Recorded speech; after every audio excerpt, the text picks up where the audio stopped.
Hey everyone, we are back with Midnight of the Century. My name is Dana, my pronouns are he, him. I'm running the game. I guess we are in our second session of The Void and the Fog, which is from the Oroboro Dossier File number one.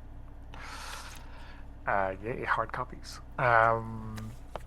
Let's get a quick intro from our players and their characters, and maybe last time on Midnight of the Century, and then we'll jump back in.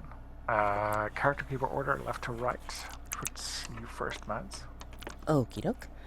Yeah. Hi, I'm Mads. I'm playing Hennessy, who is essentially called the Damned. Was killed, stabbed by his partner, who was possessed, I guess, by a fallen, and didn't go further on into the unknown. Decided to turn back and then come back to this life for some weird ass reason, and went into the body of a fellow loner in the police force. So yeah, keeping his own name, but yet will use the credentials of the body he's currently inhabiting. Um, and he is trying to, well, working for Oroboro now, and trying to solve these particular murders, but not sure why he was let back in, like let uh, allowed to come back. So mystery, like side mystery for him to figure out, I guess. Oh, and then yeah, uh, Yep. for what's happened before. I mean, like yeah, they were sent to Vancouver to investigate a very strange case of a missing person who ended up being again murdered, with occult symbols, um, like on her body, and yeah, Hennessy focused on a particular tattoo when he managed to discorporate and uh, see the memories of the poor person who saw the body first. Yeah. Okay. Great. Thanks, Matt. hmm Lowell. Hi, my name is Lowell, pronouns he, him, and I'm running Jackson Crick, also he, him, who's from another genre. He's a journalist who doesn't know anything about any of all of that. But crime reporter. He has tangentially, experienced the weird and the strange through some serial killer experiences related to his own life and to bringing down the V Town Butcher, one of those people who kind of got got pushed out of being a journalist, both by the fall of journalism as a whole, that's starting here in the late 90s, but also, you know, uh, people, some people didn't want him poking around in their business. But Yeah, that's who he is. And I think last time for me, the focus is on, you know, going and we found the campus address of the person we suspected was the victim and met their roommate. And like maybe a little prematurely, but we said, yeah, I think your roommate's dead. To her to and got her out of there, and got the sense that our victim was mixed up with, if they're not the killer, they are one step significantly closer to the killer. This professor, and I say professor, I mean actually just grad student is the impression that we got. Of course, the most dangerous of all, an evil anthropology major.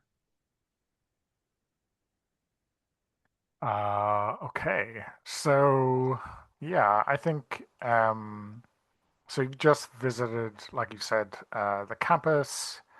We're getting into the evening. Um, I think, as promised by your contact in Oroboro in Vancouver, Susan McLeod, you get a page from her with some kind of rearranged or prearranged signal that the autopsy is ready, and so you can go to the hospital, the coroner's office or whatever to walk through that. Um, I guess normally, right, with the Oroboro, there would either be an Oroboro consultant doing that autopsy, um, or you would just be sent the results couriered over or whatever, or given them over the phone. But actually arriving at the hospital to be given a report in person by just the regular um, doctor doing this kind of stuff is a bit of a new experience. So yeah, into the morgue in this Vancouver General Hospital. Um, what do is this regular haunt for either of you in your previous lives occupations? I think I've been, especially with the serial killing stuff. I've maybe not been there during the thing, but I probably had to interview a lot of these people and probably at their work site, passing along some money to get inside information and detail. So Mhm. don't care for it, and uh, maybe have not ever been there this, I hate to use the word fresh. Yeah, I, yeah. I don't know that Hennessy was high enough in the, in the force to be able to, be in on again a fresh results report. Maybe when he was at the desk job, maybe he was processing a lot of this stuff to go onto the case files, but not actually at the mhm, reporting site itself. So, yeah. although Um, I will say, considering Hennessy's sketchy, cloudy, entrance back into real life, I mean, like, probably seen the corpse, so yeah, it's not that strange to him. yeah. Yeah. Not only have you seen a corpse, you've been a corpse, right? Mm, mm, mm. Yeah, exactly. Um, so yeah, the doctor is, kind of relatively young, maybe mid 30s, um, man, clean shaven, like South Indian look to him. He is eating a bear claw.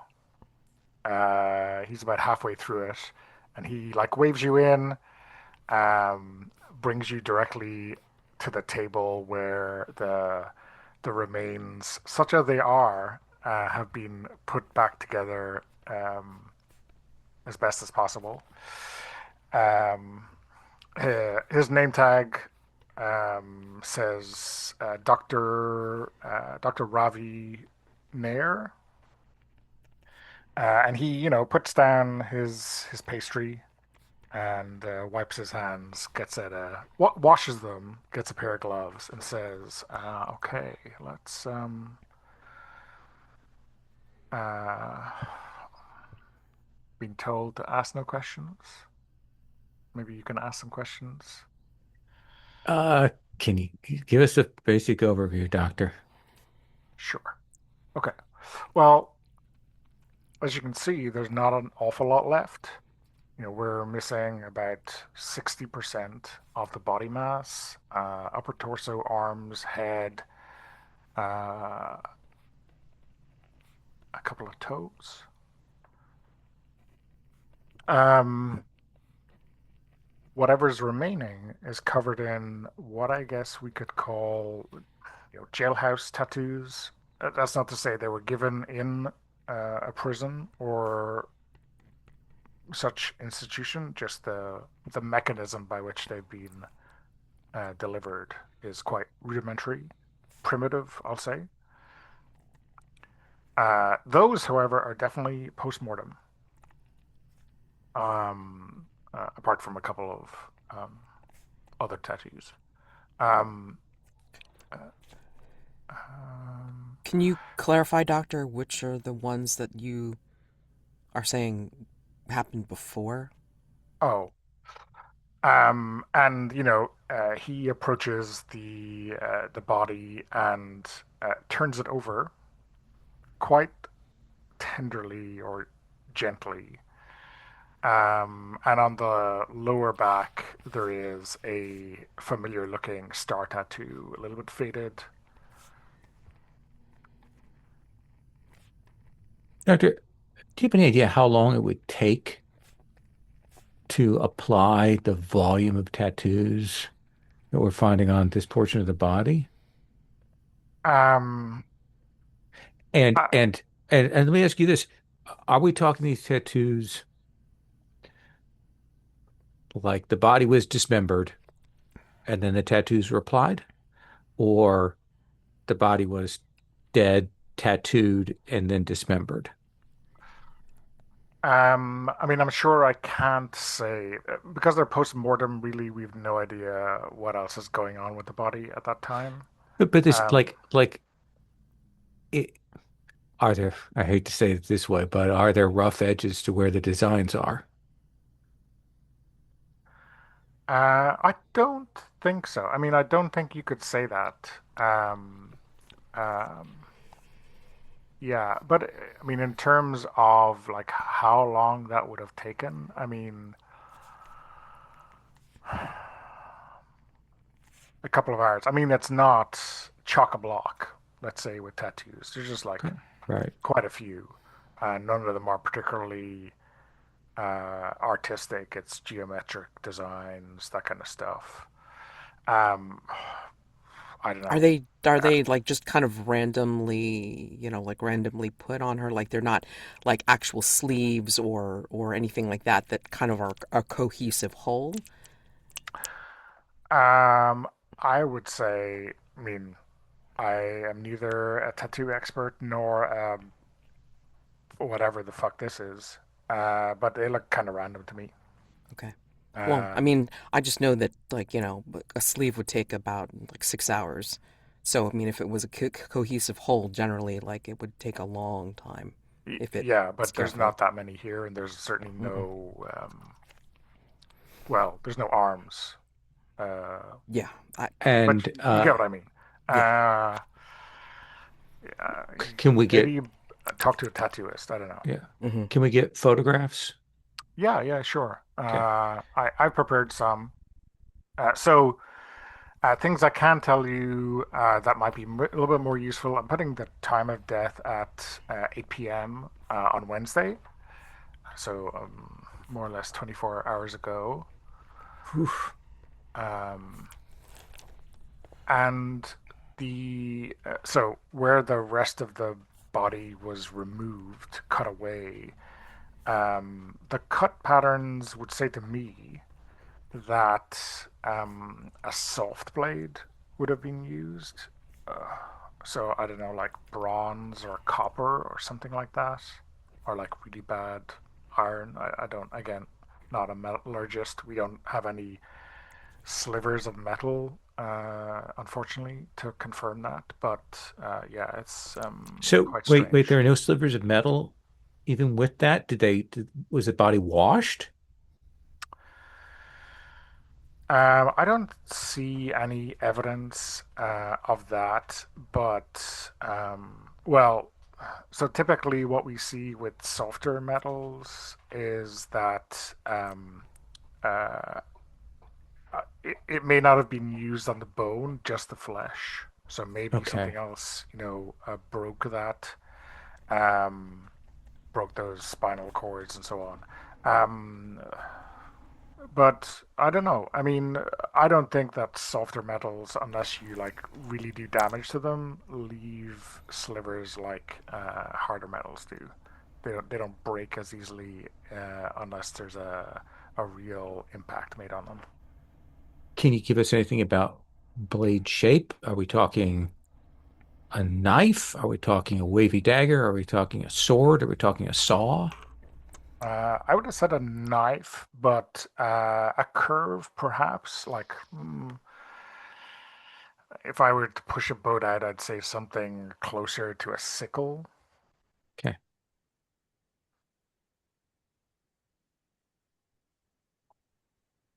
Hesitancy marks or cut done completely? Um, I would say not like not at a butcher's level, but maybe this isn't their first. Maybe they practiced on animals or something. Okay. They aren't deft. They aren't perfect, but there's no like repeated cutting. Again, with the amount of the body that we have missing, maybe there are, um, but that's what we're seeing. And we're pretty sure the cause of death was gunshot wound, right? Was that, am I misremembering something? Like, or do we not have cause of death? You don't have a cause of death. Okay. But then that's the next question I say, is there any evidence of specific cause of death? Um, I don't think we have something really to do with the cause of death. Again, it looks like there might have been some trauma before the killing. Um, Were they starting to be dissected before they were killed or afterwards? no, no, definitely afterwards. Okay. Um, yeah, I think like again, it's hard to know, but some of the marks we see um, on the feet might suggest that she was, assaulted or knocked out before being killed. Um, Again, I wouldn't. I mean, to be honest, this is really outside of my comfort zone in terms of what's actually happening here. Okay. Question, you said like upper torso is missing? Like, Yeah, yeah. it's like, Hennessy will ask, has a toxicology report been run to see if she ingested anything that looks odd? Well, so because of how much is missing, we have none of those kinds of organs. Mm. But we have looked at digestive tract, and there's nothing there that would suggest a poison or some kind of drug. Um, Sorry, there's like maybe some suggestions of alcohol and food, but nothing I would say is untoward.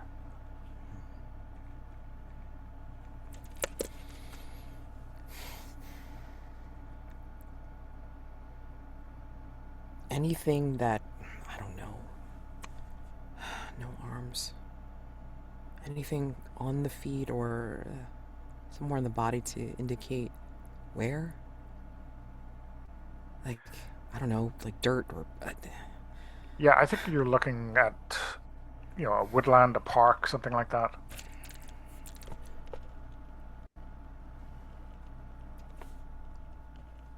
I realize that doesn't really narrow it down where we No, are, no, but that's good. It would have required, I mean, if they this would not have been,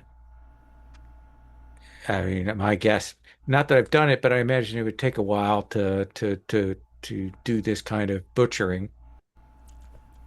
yeah, for sure. I mean, obviously in the city, you've got a couple of parks in close proximity, so hard to, uh, if I were looking at the timeline in terms of time of death, the postmortem tattooing, the signs that they were killed in a park, discovered in the sorry, just on the east of town, downtown east side. Yeah, they're not going outside the city. They're doing it in an actual park in the city. Uh, And see anything else? Nothing I can think of at the moment. Damn. All right, thanks, Doctor. Thank you, Doctor.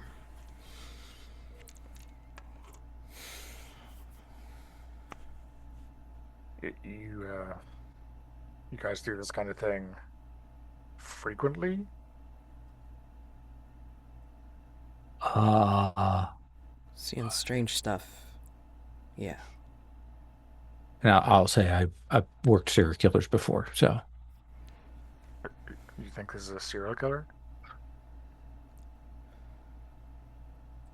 I think we've got a guy with a really elaborate pattern killing, working with a non-standard weapon, dumping it in public. Like, this is not a crime of passion. This is somebody who did this in a very particular way. And if it's not a serial killer now, I I'm I mean, They will be. Oh yeah, I yeah. get you. so, yeah. Log what you can now. Hopefully, we won't see anything like this again.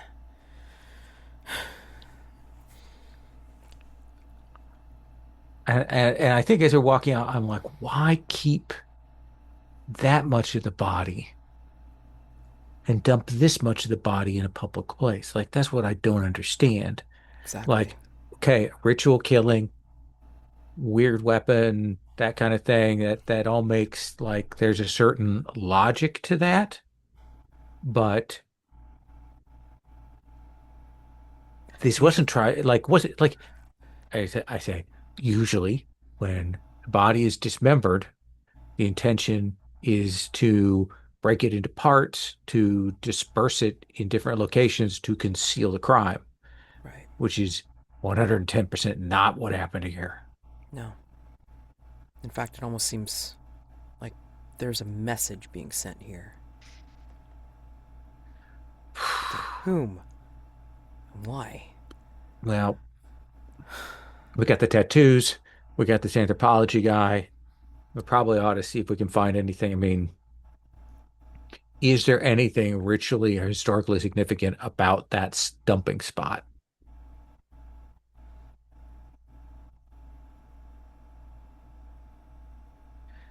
Or So anything However, around that area? yeah, uh, not going to be able to hit a tattooist tonight. No. We've already informed the university about the dangers. We talked to the security office.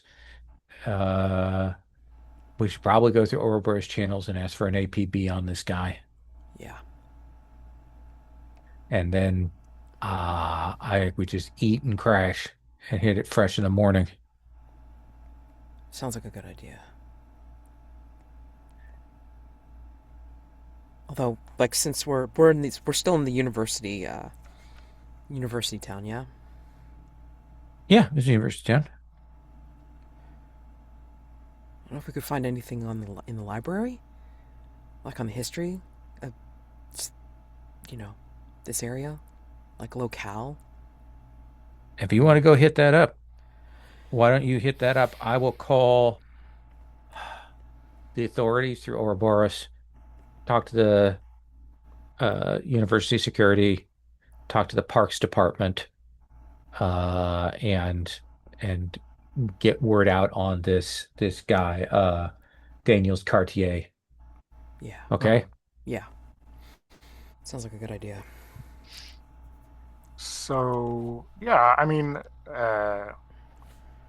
the university library is probably open a little bit later. Maybe you can hit some local folklore, local history, that kind of stuff, right? Mm-hmm. Yeah. Um, uh, so I think we'll make that a mind save Okay. to find that kind of stuff out. Okay. I Just mean, is that really what the journalist should be doing? Maybe, given that you have this deep probe skill, right? Do you Um, want to swap? Yeah. Hennessy? Okay. Yeah, that's fine. Yeah. I mean, like, Oh because yeah, so you got the cop background. yeah. Talk to the park police, Yeah. talk to security, all that jazz. I'll go hit up the library. Yeah. Okay. Great. So, Now your Lowell, your that probe skill isn't just like normal information. It's actually kind of allows you to over the course of a kind of full shift. So I guess we can say this kind of goes into the early hours of night. A montage of me in the library, Yeah, yeah, until 2 a.m. drinking mm-mm-mm. coffee, smoking down in the downstairs lounge kind of thing. yeah, yeah. And you can pull like some information. Like it's not that your research like gives you access to exactly who the killer is, right? But you like piece some information together based on that, right? Okay. Yeah. Um, Focused on ritually significant, historically significant stuff in that original location, and then spread it out to the parks. yeah, yeah. Um, so yeah. And then Mads, you're, I guess, linking in with the kind of local law enforcement, Hmm. Oroboro, trying to make sure that this guy at least gets flagged on the systems. Yep. And that really does seem like it'll be a will check in Yeah. terms of like persuading people to take your call at 9 p.m., persuading Sure. them that this is not just Important. something that can go through normal channels, right? Right. So, Um, so let's start with a roll from you, Lowell, Okay. on the research. Mind or will? Mind, yeah. Okay. Um, let me just double check. Yeah, probe is mind. Okay. Here I am rolling a d20 in which dice. That is a 9, which is below my 12 mind. Yeah. nice. Um, so yeah, I think um, you definitely find some kind of disparate elements about the area, and I think you find some kind of journalistic pieces in the last couple of years. The neighborhood where the body was found, was kind of you know a bright shining hope for the city as recently as a few years ago, Mm-hmm. and it's really gone downhill since then. Even though some people would say, um, you know, things were on decline there. That the hotel was not at its best for the last 20 years or something, right? But the rest of the neighborhood has definitely been going downhill. I think you find this interesting motif of someone uses it, and it's kind of a throwaway line, but maybe it gels with something else, some other feeling you have about Mm-hmm. this maw consuming this neighborhood. This uh, this hunger to destroy, to obliterate all of the kind of hard work and hope that the neighborhood has put in. Interesting. Um, but it says discover D6 relevant details about the killer or victim from the dossier. So this is like um, uh, a source of truth. Okay. Um, so yeah, why don't you roll a D6 and let's find out. 5.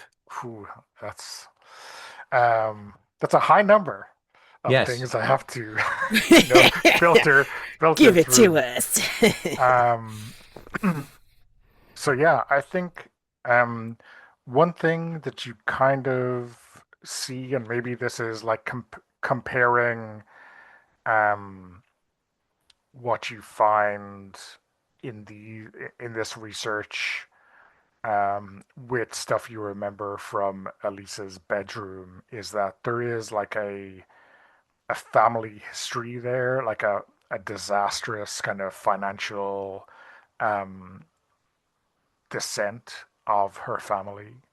Um, and like if you line up the two timelines, they almost seem, um, she's been here for 2 years. Um, Certainly, she's been living with her roommate for 2 years, and like in that 2 year span, in conjunction with the downhill nature of the neighborhood, like her own personal life is going through that same downward spiral. Um, is it a cause? Is it an effect? Is it why she was chosen? I don't know. Okay. Um, the second piece that you're gonna kind of determine is that the perpetrator, the killer, is kind of rootless. It's not just that they are not from around here. It's also that they don't really feel as if they belong to anywhere.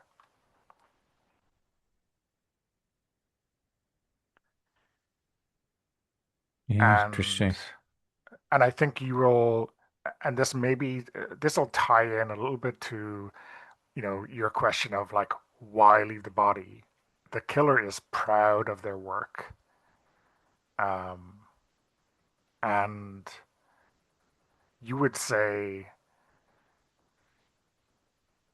like before this killing, they have also like publicized their thoughts, publicized what they think the world is coming to, publicized what they think should happen to the world. Okay. Um, and let me see, two more things.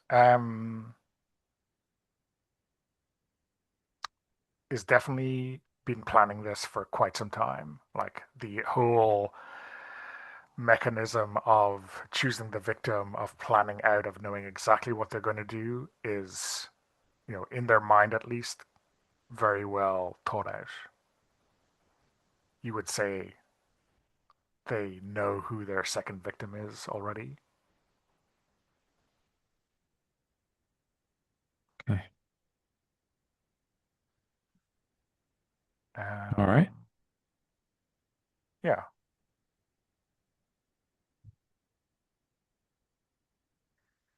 and I think probably the your I don't know. We see you getting pushed out of the library at midnight. By the Right, right. by the no longer entertaining your tardiness librarian or whatever. What do you think? Like, is there a look on your face? Are you going to the payphone? Like, what do we see on Jackson's? Oh, I do think it is going to wherever I can, get a phone and paging, and I'm going to page Hennessy and Ouroboros to relay all this while it's still fresh in my mind. Okay, Uh, Real determined. Kind of, kind of also maybe a smile, like he's back in the saddle kind of thing, which I don't think he would admit to himself uh-huh. or recognize in himself. Yeah, yeah. Is it like a pep in the step or like just a like you said a half Yeah, like more smile? determined. If he's been a little bit more casual kind of stuff, no, now it's more energetic. It's more focused. Mhm. Okay.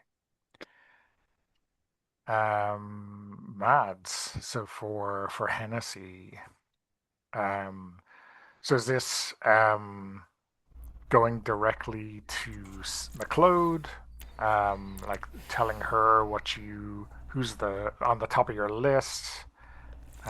Is this going into a precinct? What do you think? I think he's going to go to McLeod first, and then let her know what we found through the day, and say it's like this guy with fancy names and everything. He's a person of interest. We really should be putting out an APB on him, whether it's Oroboro or like go through the regular channels like with the local cops. I mean, like whatever it is. I mean, like we should be on the lookout for him because we don't know where he is right now. And he could be sniffing out for the next person. It's already been 24 hours. Okay. I mean, do you have the next person identified? Likely. We sent Lisa's roommate to hopefully someplace safe that that person doesn't know about. Um, but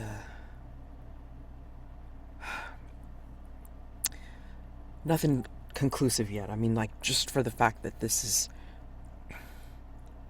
body was in parts, and what kind of message is this person trying to send? You know, I mean, trying to narrowing it down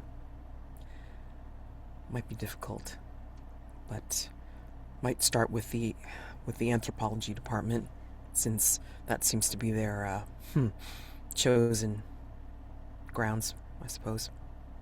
Okay, Seeing well, if there's somebody else that they might have tagged onto. I mean, it would seem like a stretch to put out an APB when you haven't even visited their place of work or their home yet. Um, I'll see what I can do. I'll need to be mighty persuasive. Or rather, you will need to be mighty persuasive to get her to be mighty persuasive. Yeah, Um, I don't really want to do that just yet. I mean, like, like talking it out with her is like, helping him, like, focus his plan. okay, So I think he's like thinking it through, and then like seeing that makes sense. okay, We wanted to get as much information as possible from the report before we went further. Um, okay. yeah. Um, would Any? you would you mind writing up something on Dr. Nair? Um, we always look for someone with some exposure to assess them as a candidate. And I mean, I've written my own, but I wonder if you or Crick might be able to weigh in. General assessment, the usual. Yeah. You didn't seem squirrely, so that's one thing. Hmm. Mm-hmm. Hmm. It didn't seem shy of a bit of blood. Is that what you're saying? Yeah. Well, I mean, you're gonna be a coroner, better not be, but this probably is the first time he's ever seen anything like that. And Yeah. he was eating a Uh, bear claw when we came in. okay. That gives that gives a sense of he's not he's not going to be too scared off by some weird shit, maybe. Okay. But I'll write something up. That's fine. Yeah. Um, I mean, I would say just when you go into the department, like find out who else this guy is working with. Like anyone similar to the victim. That is what I would usually be looking at. Okay. That'll be, in my experience, the next victim.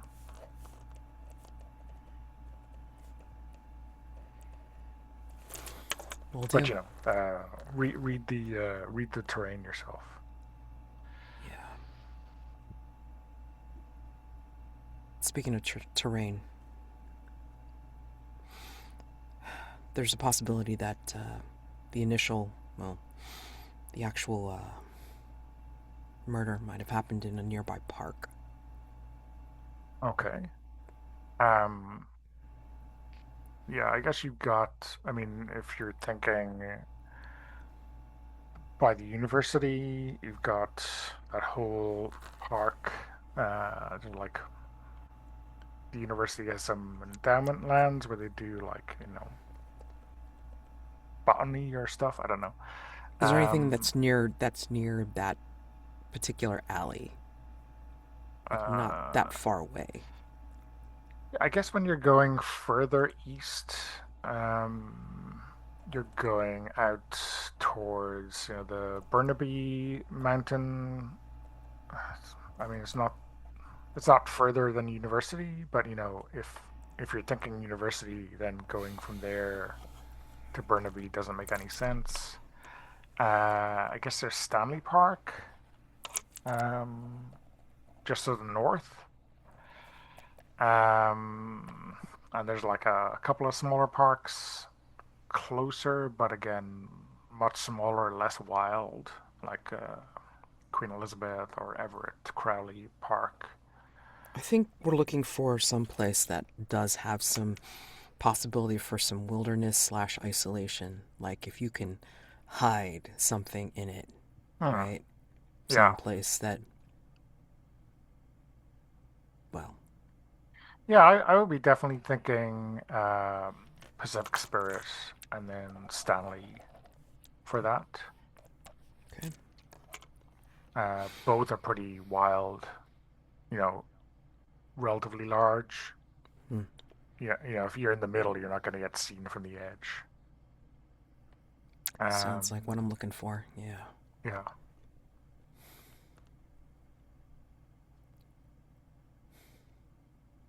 yeah, check that out. All right. We'll do. Anything else for us? Um, no, we've got some of our people checking the iconography. And I've been over to the apartment of, um, and she kind of, what she was working on is basically going through all that stuff, the stuff that Okay. was in Elisa's bedroom. Um, yeah. Any any further notes on it? That that maw thing, that black hole looked really really intense. See, like the some of the patterns that I'm seeing is like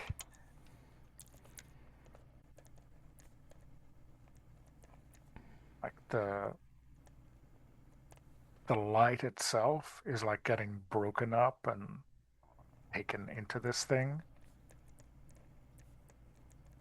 You know,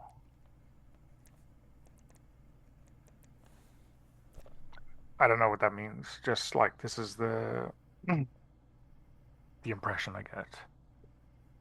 Hmm. Yeah.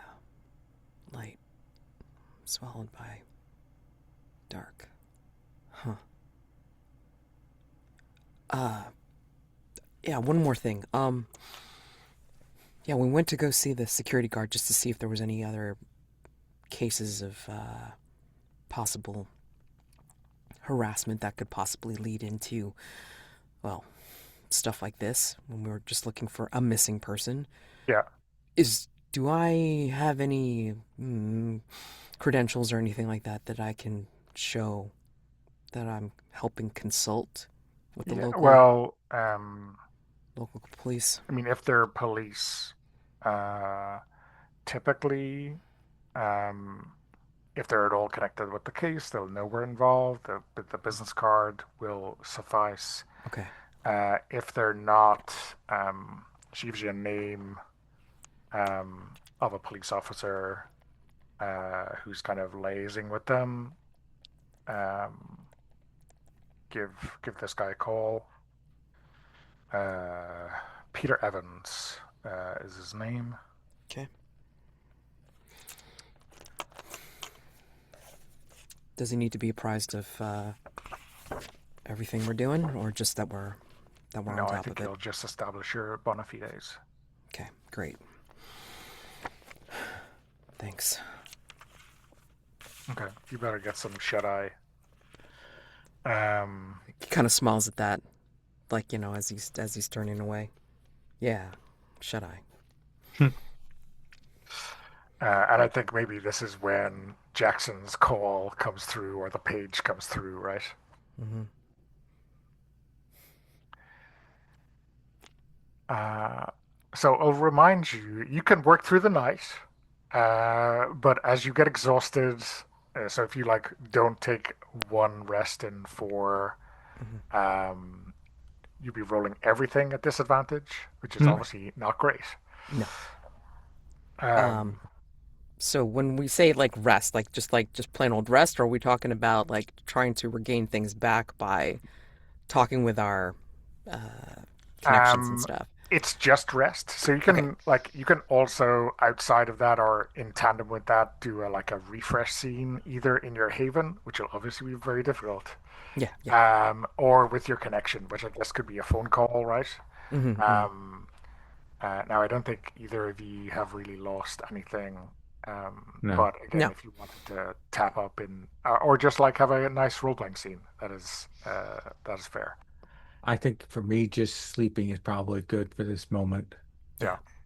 I mean, yeah, for all the all the research that Jackson and Hennessy have done, I mean, like, can definitely touch base more in the morning because then we'll solidify where we're going to be going, um, you know, to further investigate. So, yeah, I Yeah. think, well, of course, I don't know whether Hennessy really sleeps. I don't think he wants to be looking at Yeah, I that was darkness wondering. anytime soon. I think what ends up happening is that, like, he'll do more of the meditative thing. Like maybe he'll sit himself in a chair in the hotel room and he'll just kind of like sit there where his feet are planted on the floor, his hands are kind of like curled around the armrests, and then he'll like start to stare off into space, not really looking at anything, and then he'll just kind of concentrate on his breathing and enjoying the sensation of breathing.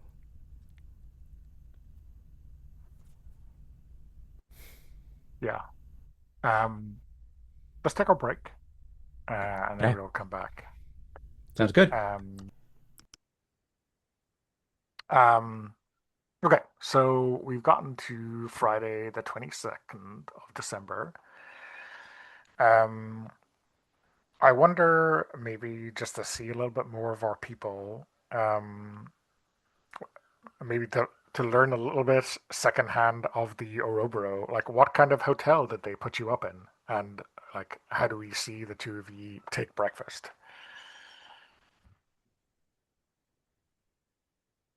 I, I like to imagine it's one of those real industrial, like, hey, we had to bring a team of workers in to stay in overnight to fix stuff at the local, server farm. And this is where we put them up. It's not a motel. It's a real, like, big box of a building, with industrial stairs, a little bit of a back rooms kind of look to the inside. Uh, you know, and maybe get lost in the pattern upstairs until you get essentially a a place with a bed, very tightly packed in, the television, big CRT, old TV, no frills, no movies on demand, no Mhm. Nintendo, and a bathroom with the toilet, and you just take one step from the toilet into the shower kind of thing. Hmm. Yeah, Mhm. I agree with that. And maybe like one armchair, like not or a basic guest chair, Yeah. like There's a to little sit down tiny aside from the bed. desk that serves as the best bedside stand table and a little Yes, tiny chair. exactly. Yeah. And Mads, do you think this is like a, is this budgeting or is this secretive? I think it's more secretive, because I feel like it's like we have hidey hole, like Oroboro has hidey holes, like in different places, different countries, and all this kind of stuff. So you can't be obvious. Like you can't be like putting them up in like, 4-star hotels or anything like that. You just kind of put them wherever there's, room and a bed, and because they're all in passing, right? I mean, like they're all just kind of going through and checking out things. no matter how strange.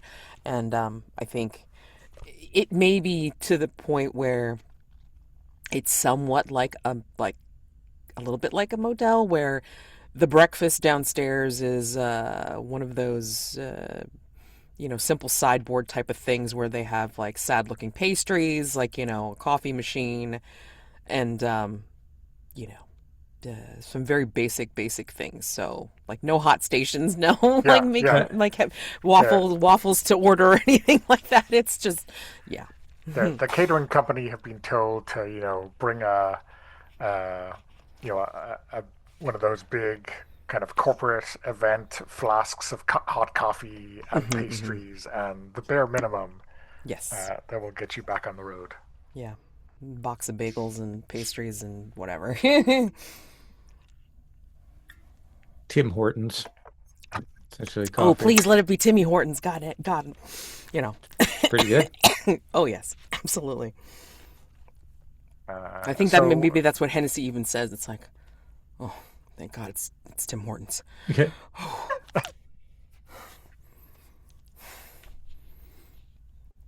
Just so kind of what's like, the kind of breakfast table conversation between the two of ye like? Uh, so we got two things.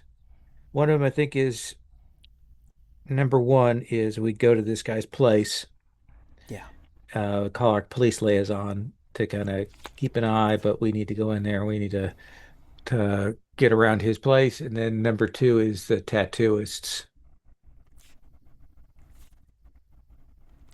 No, I think that's secondary. We may and we may find a lead at his place that'll give us a better sense of things. yeah. I mean, did we find out whether this guy actually worked for the university or? He's a grad student, right? Or did he So just say he's a grad student? Mm, I mean, you can say a lot of things, but I mean, like, do we have any actual proof of employment? That's the question, because maybe this guy has an office that we can look at, or Okay, which do you want to hit first? Go and check with the university first, or go to his home location? home, home Okay. first. so I'm not sure you have a home address for this guy. Do you? Well, let's call the university and Yeah. Mm-hmm. track this back. Mm-hmm. Um, so yeah, I mean, if you call them up, you get transferred through to the secretary of the department, um, uh, and she sounds like she has a million things on her list of things to do, and you are not on that list. Mm-hmm. Uh, I'm sorry, sir. Can you explain again why you want to speak to Professor Daniels Cartier? I don't want to speak to Professor Daniels Cartier. I tell you what, I'm going to call your security office and I'm going to have them call you. And then I hang up.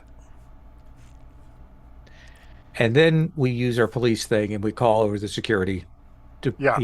their retired cops, that kind of thing. And I say, look, here's the deal. We have strong belief on this. We're going through. We need to get this guy's office number and any kind of home address that's in the system. Mhm. Yeah. So let's get a will check on that. Okay. Let's see how they take.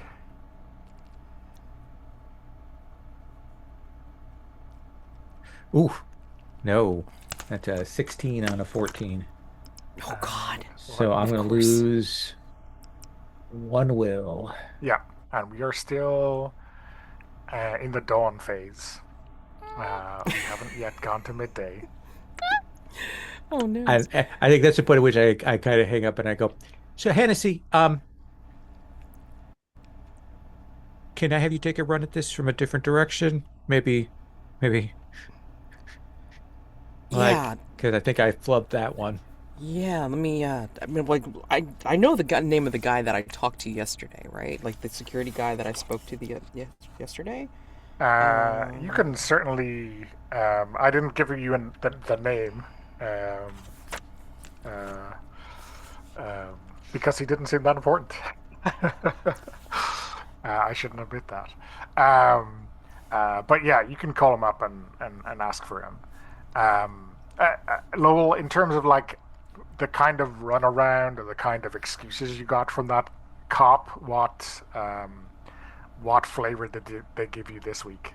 I think it was the flavor of eventually clearly like I don't know who the fuck you are. I'm a cop and you're an American and you can pretty much go get fucked. Yeah, Uh pretty kind much. of kind of thing. But Canadian, so yeah, so it's gonna be a while, eh?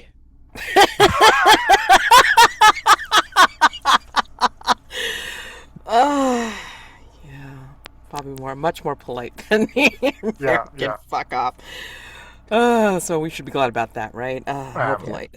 okay. So, do you want to just like go to the university? And that means you can talk to the security guy, Right. get That that, seems Yeah. and fair. then drop into the department uh, in person as well.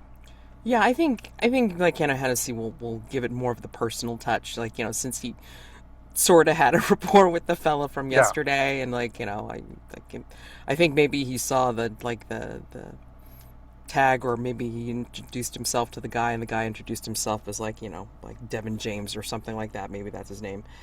Uh, yeah. So he talks to the guy. yeah.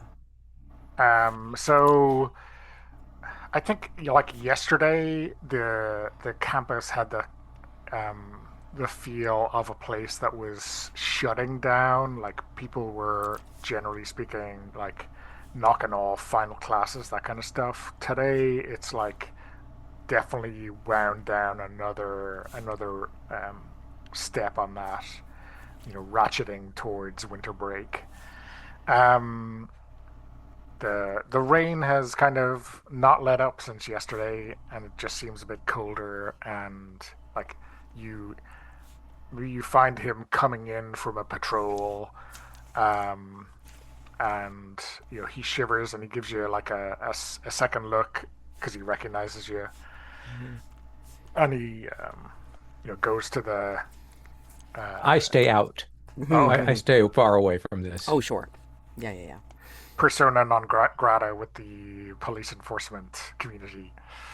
Um, and he, there's a hot plate with a half full jug of coffee, which is obviously you know um, overdone at this stage. But he pours himself a cup and gives you a nod to see if you want some.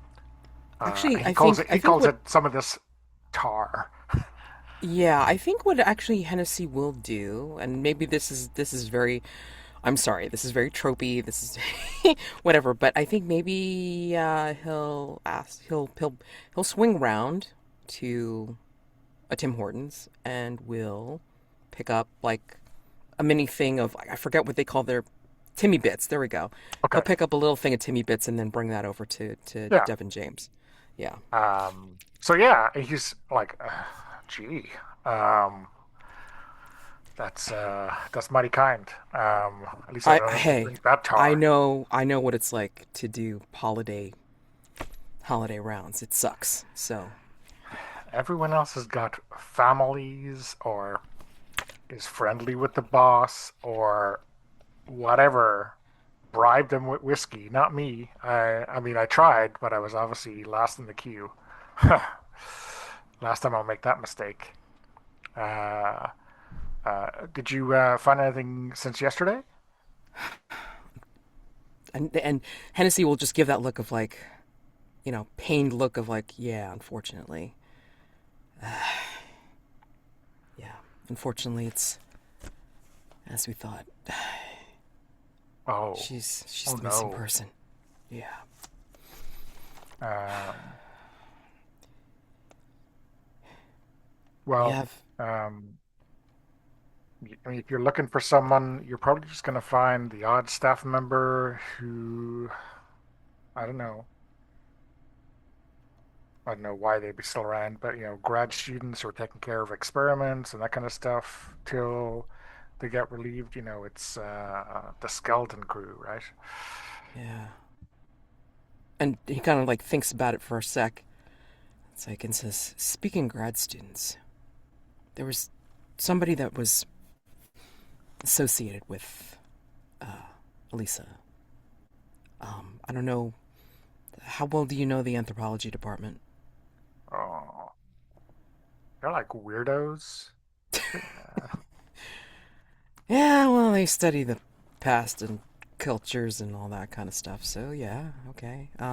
But yeah, she might have hung out with like and then he kind of like tries to think as if he's trying to think of the name, and then he comes up with Daniels Carter.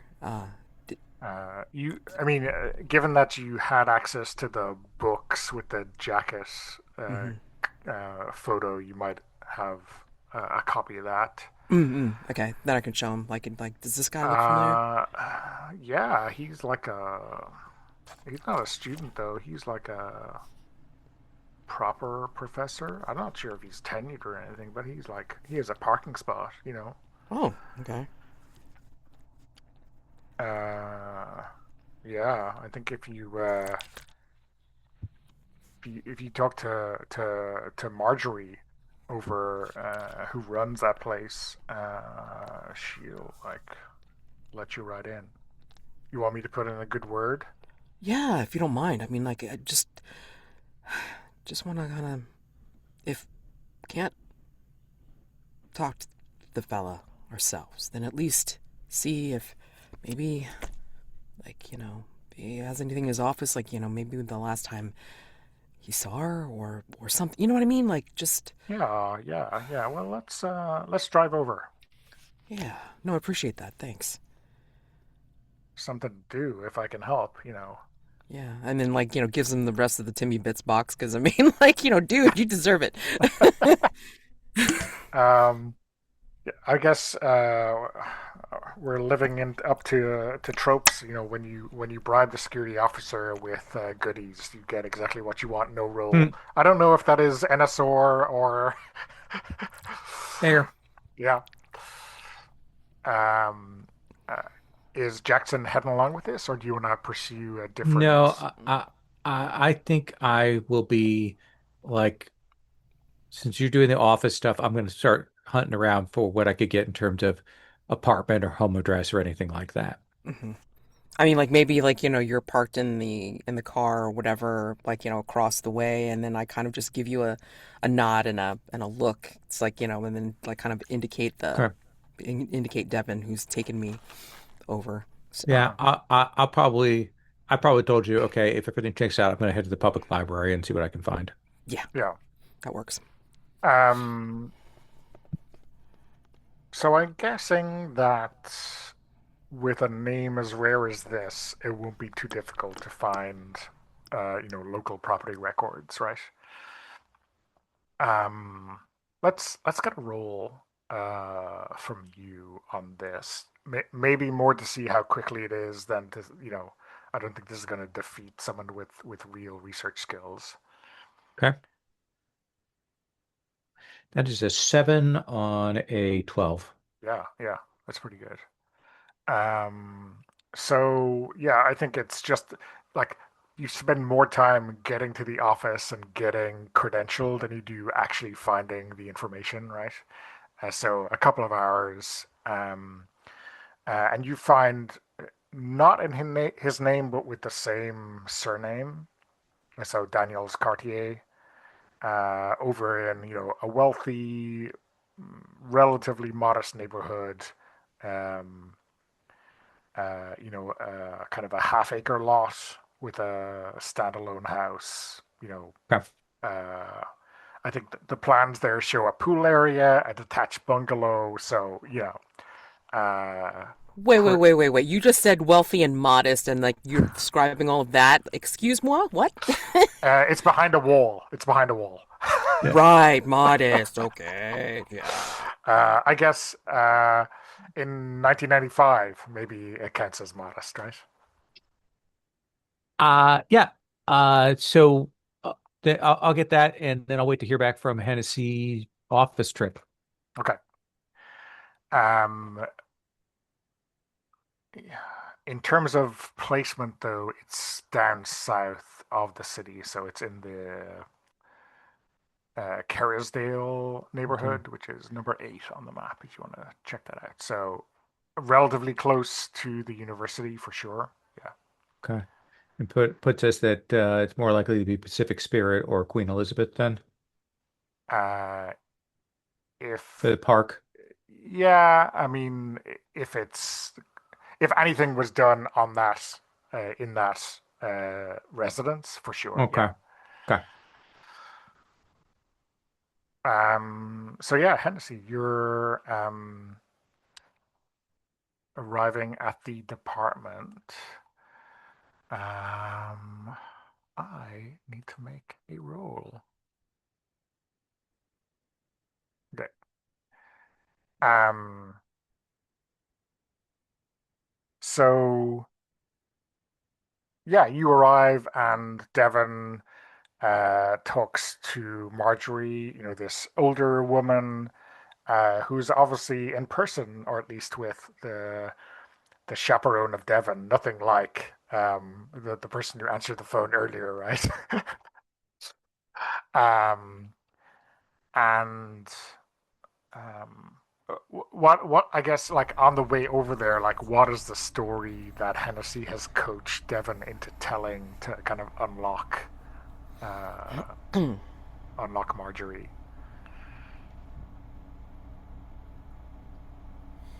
Mm, mm. I mean, I think Hennessy will ask Devin first. It's like, is she excitable? Is she somebody that's pretty composed? Because that's going to change like how Hennessy's going to spin the story.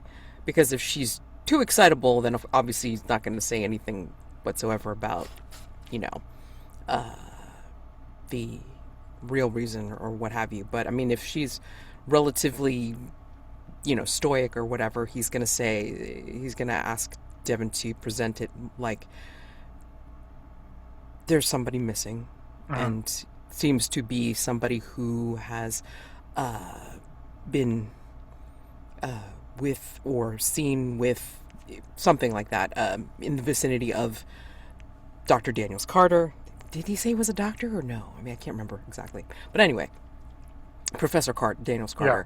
Cartier. And then, like, we're just wanting to see if there's a roster of his current students that this person might be on, and just to be able to check out his Yeah. office. Marjorie is, I don't know, stoic. I'm not sure what that word means, but she's like controlling. Mm. Like I would say, I haven't had much cause to try to get her to do something, but I, I would kind of tell her what the story is, and I hope she agrees with me. That'll be my strategy. Not much Yeah. of a strategy, but yeah. Basically, you're saying, like, be honest. Well, yeah, yeah. Okay. I mean, I can make something up if you think it'll work. I mean, I don't want you to have to lie to her if you think that she's more accepting of I mean, what I'd be it. really afraid of is, that she would catch me in a lie, and then I'm screwed. Yeah, I'd rather not have you get into trouble that way. She sounds like she would, you know, turn you into one of those anthropology projects. So yeah, let's not do that. Um, yeah, So, yeah, why don't you maybe make a will check, and yeah. let's see, um, whether your reading of Devon or the right approach for Marjorie is justified, Okay. and we'll see how that goes. Yep, for sure. Uh, and two. There you go. Yeah. So. So yeah, I mean, Devon plays a blinder, just trots out the lines. I mean, it's not fair to call them lines; they're just the truth. Yeah. Um, And she goes, "Oh well. Now I think.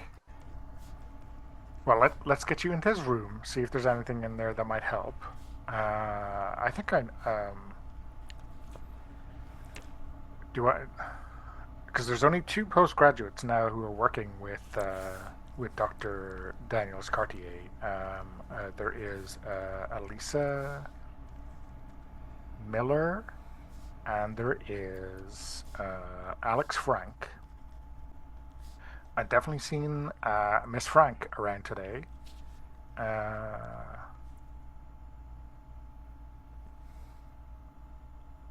but yeah, is she missing? Elisa? And then Miss Miller?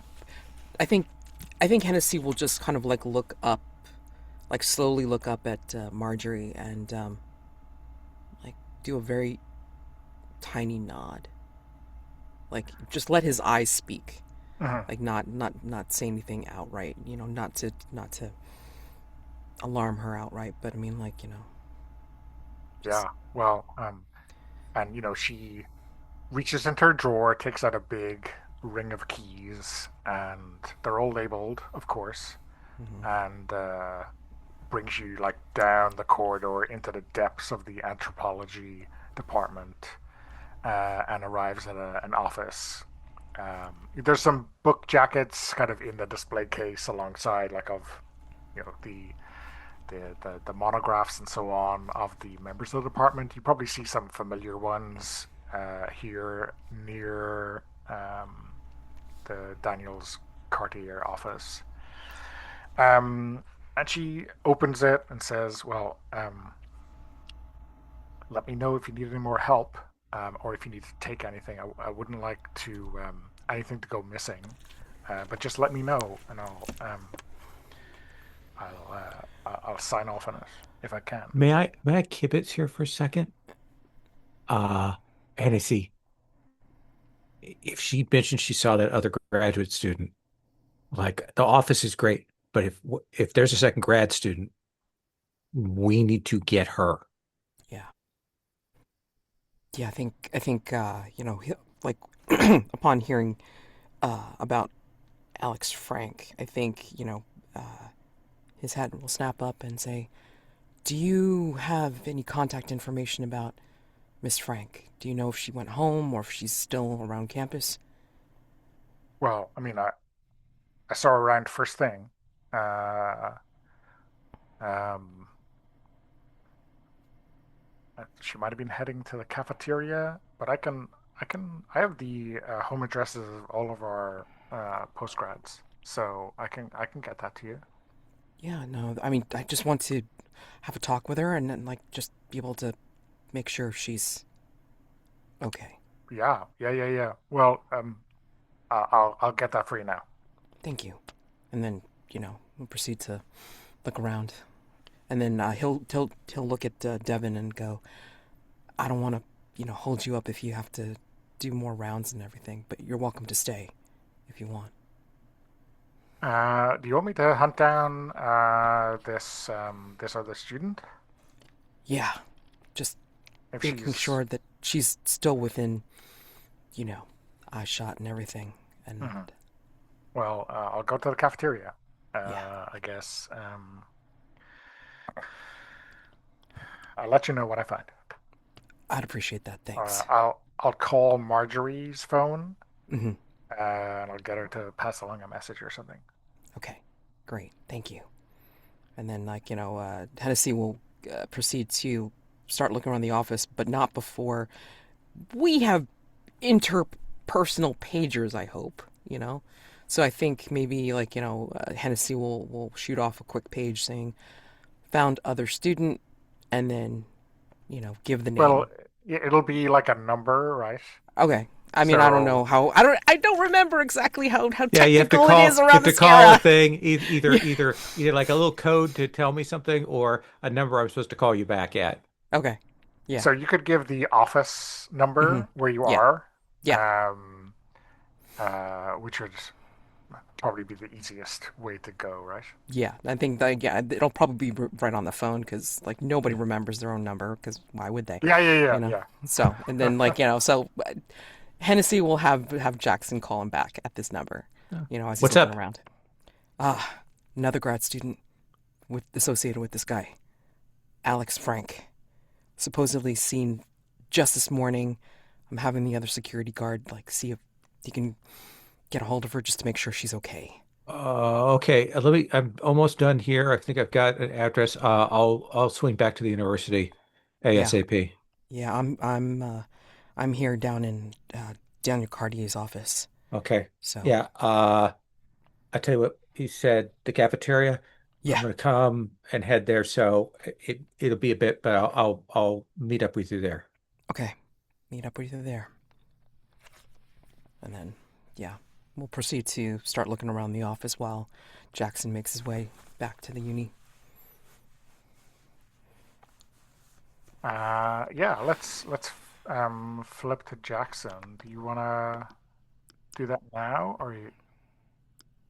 I think I'm just on my way there. I think so I think I'll we should probably do Hennessy first and Yeah. Okay, then I and then can get we'll back. we'll catch Yeah. you up together. Yeah, yeah. Okay.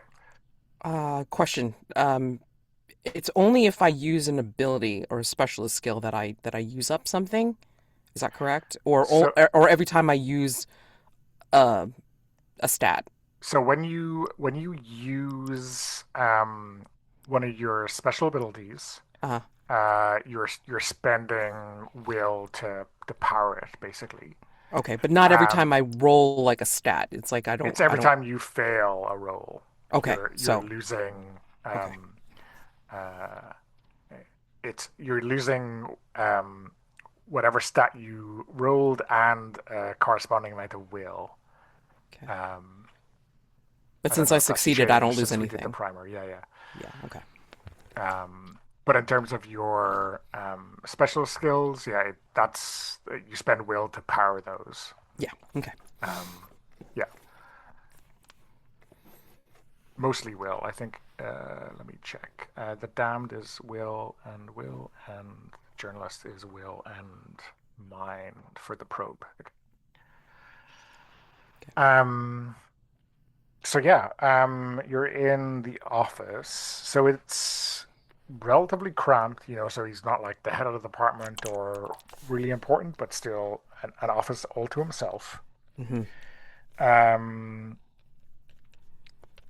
loaded with books, um, including, let's say, in the corner, maybe like 20 copies of his last book, just in a stack.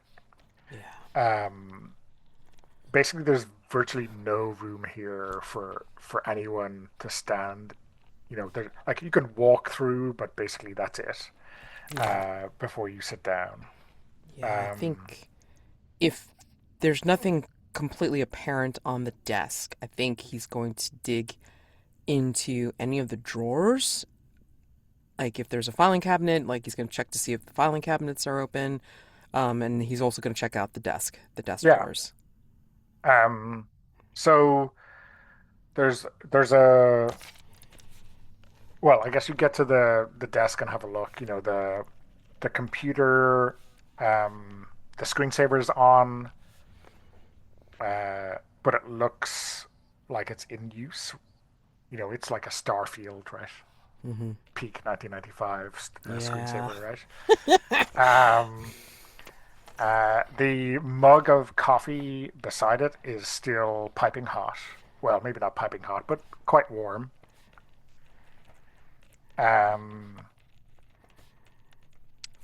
uh, there is, yeah, I think like the first desk drawer you open, there's like a huge stack of unmarked student papers in it. Like they've just been dumped there.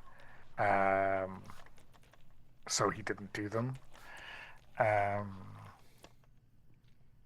and other than that, it's just like a huge mess. Um, but let's get you to make an actual search Mm-hmm. for something interesting. Okay. I think this is going to be mind. Okay.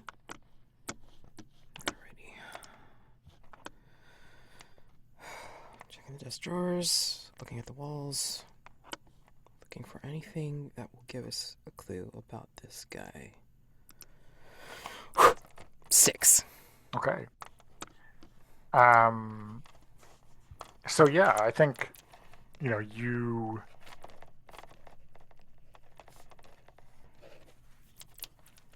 there's a couple of drawers, right, and one of them is locked. Um, but I think you just look under, say, the keyboard or something like that. You find a key, right? You also find his password, right, on a post-it note. Um, and you unlock it, and it just seems to be like empty notebooks taken from like different conferences and stuff like that. Uh, and I wonder, like, with a success, there's something that like makes you look further, right? And you find basically a hidden um, not a hidden, yeah, I guess a hidden compartment, right? You find like a sheet that's balanced over something else under all of these kind of heavy notebooks, right? And here you find notes and drawings uh, detailing some kind of ritual sacrifice. And like one thing that you see is like maybe there's an array of stones which do look like fangs arrayed like a maw. On the canines of this maw there are hands, severed hands. Son of a bitch.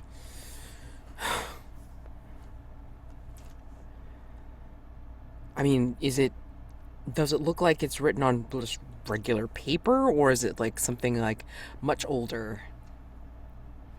No, it's regular paper. It's like uh, I'll say even like it's cheap ass legal pad. It's not vellum or parchment or anything like that. It's nothing special. It's just Any notes, or just the drawings? um yeah. There's notes, and I think there's like a step by step um uh like I think there's no names mentioned, but there's like circled numbers, and you like number one is circled, right? And there's three numbers. There's going to be three victims, I guess you could say. Yeah, So only one is circled? yeah. And it's like maybe the other ones are lightly circled, but this one is recircled. Like that's done. Shit. So, I mean, is it in English, or is it in like another language or code? It's in English. Yeah, yeah. I think um, there's some things which are definitely kind of iconographic shorthands. Um,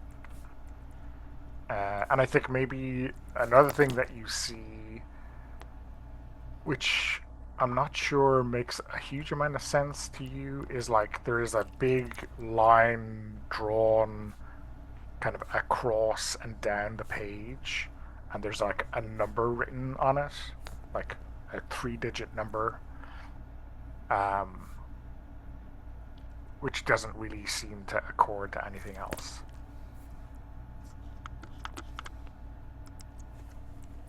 Is it a coordinate? I don't know. It doesn't make much sense as a coordinate, but that's maybe the closest thing it could be.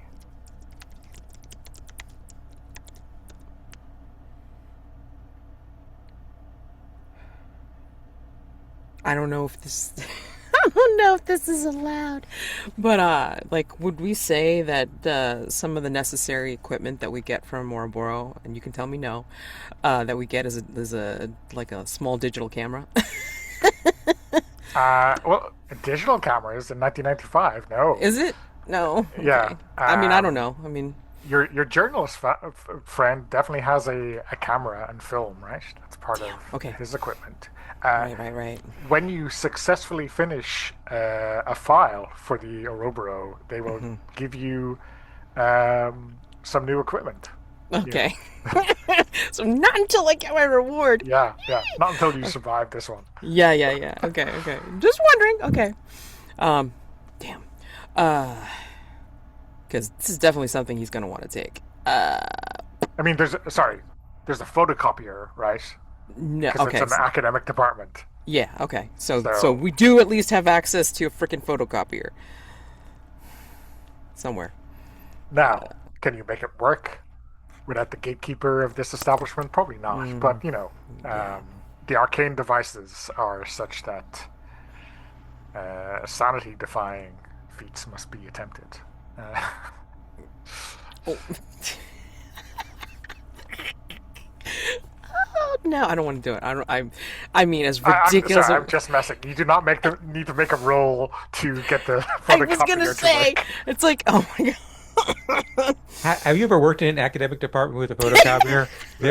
You got to go get the fucking dongle, put your code in, put it in the thing, Yeah, and run your copies so they can charge you for them or charge them against your account. against your account. Yeah. Yeah. But you've got Marjorie on side. Yeah, you'll be fine. Okay. Yeah, first digital cameras for photojournalists, 1991. Consumer ones are just coming out right now in 95. Okay. So. Yeah. I mean, I assume like tape recorder is one of those old, dictation. Oh, yeah. tiny No, tape absolutely. recorders, I had right? one of those growing up. I had one of those for when I was doing My for mom was voice a reporter, recordings. so she had a little pocket one with little micro cassettes. I love Yeah, those yeah. things. Yeah. But yeah, I mean, like, if he can photocopy it, he's gonna definitely take a photocopy. So he doesn't have to remove it. So, in terms of like where, can we say you're wrapping up? Yes. Okay. Let me drop a clanger on you, Okay. and then we will. I will actually, like, one more thing before, like, as he's wrapping up. I mean, he's gonna take Just one more thing. Just one more thing. Just Donna. one more thing. What is that? While he's like, wrapping up, like, putting things away, and he's made his photocopy or whatever. He takes a scan around walls just real quick. Is there any, like, pictures or any photographs of weapons Um, or ritual items? let us say that there is a picture of him on an let's call it a expedition, probably just an academic trip to some kind of society or culture that is deemed worthy of anthropological inspection. And the people around the professor, proud as punch, standing for their photograph, and several of them are carrying what in this high quality black and white photo could be seen as bronze sickles.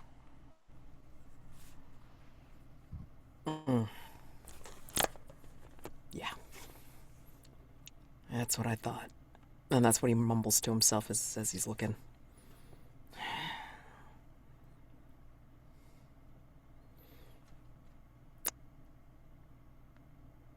And, yeah. So, he tries to put everything back as he found it, or whatever.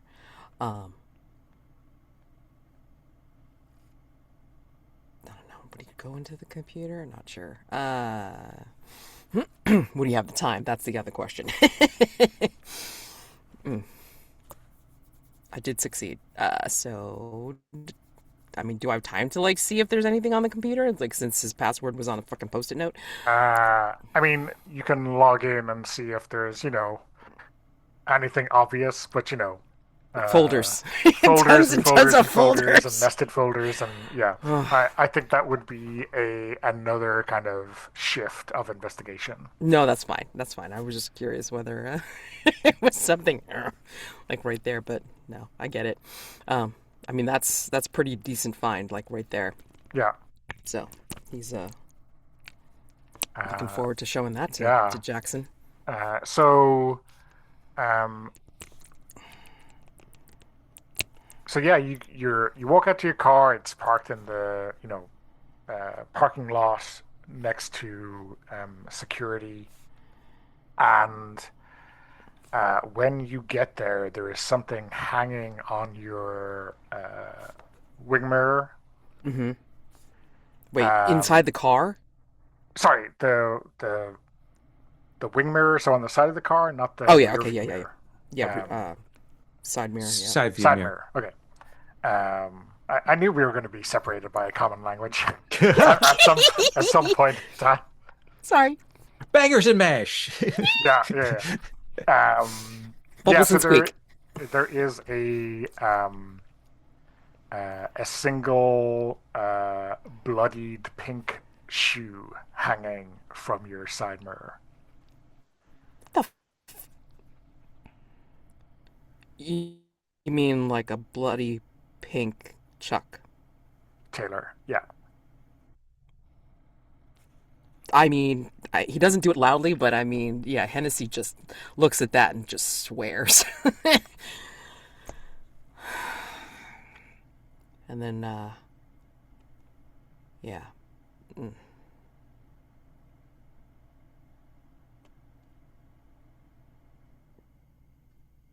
We'll write it down, do a page, I don't know. Uh, we'll bag it. Whatever we have in the car. Yeah. Ugh. Yeah, definitely bag it, for sure. It's like, god damn Okay. it. Well, let's take our second break, and then we'll come back and have even more fun. Yeah. So we're back. I guess you'll know where to go, right? Hennessy will have gotten the address from Jackson, so you can meet there if you want. Well, we're going to go to the cafeteria first. Okay, yeah. Are you so you're going back to the university from your research? Yeah, yeah. If Okay, if we can find this, and I think I will call in to uh, McLeod to tell her that there's a second graduate student. We're yeah, trying to track them down, get them set. We may need intervention to be able to put them like under protection or something. yeah, yeah.